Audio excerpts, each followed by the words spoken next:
Once a month, Paula Pant, host of the Afford Anything podcast, answers voicemail questions the listeners send in. Here's one now.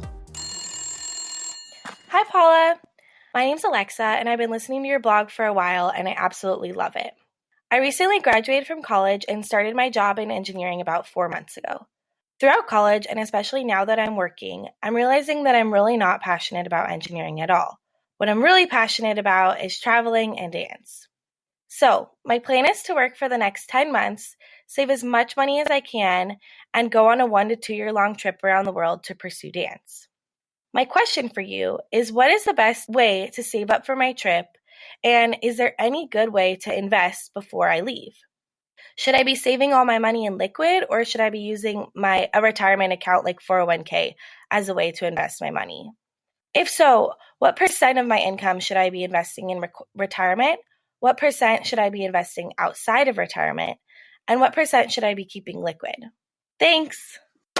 Alexa, since you're saving money for a short-term goal, which is travel, I would not put it in a retirement account or any other type of tax-advantaged account. Put it in a savings account so that you can access it. Furthermore, since you want to tap this money in a short period of time, a couple of years from now, I wouldn't recommend putting it in any investments.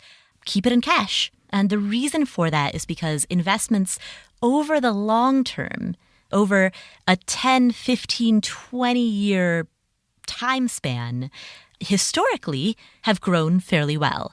But in the short term, and short term means 1 year, 2 years, 3 years, 4 years, 5 years, in the short term, there can be a lot of volatility. And because you want to tap this money within that really short time span, you don't want to subject yourself to the risk of loss within that short time span. To kind of phrase this differently, or to say it in maybe a little bit more of a punchy way, the stock market is not a high-yield savings account. And that's one of the lessons that I've learned the hard way as well. I totally treated the market like it was a high-yield savings account, and of course, got burned by doing so because I put money in there that I wanted to tap within the next couple of years, and boom, then the market crashed and I couldn't tap the money and, yada, yada. It's the predictable ending of the story.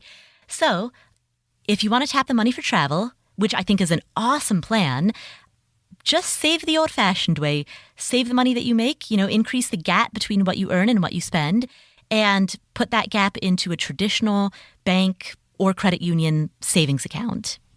And if you ever start to get queasy about the quote-unquote opportunity cost that you're missing, because my brain can sometimes loop into that line of thinking as well, where, I put money in a savings account and then the market goes up and I'm like, look at all the money I could have made if I had just taken this inadvisable risk instead. If you ever find your brain like looping into that line of thinking, just remind yourself that any market gains that you quote unquote missed out on is the cost of insurance for knowing that that money is safe and that when you are ready to go travel, that money will be there for you to go travel. Hey, did you enjoy this excerpt from the Afford Anything podcast? Then click to download our free ebook, Escape. You'll be taken to a page where you can enter your email for immediate access to everything you need to know about escaping the 9-to-5 grind to live life on your terms. And you can also subscribe with one simple click to get alerted when new videos are uploaded.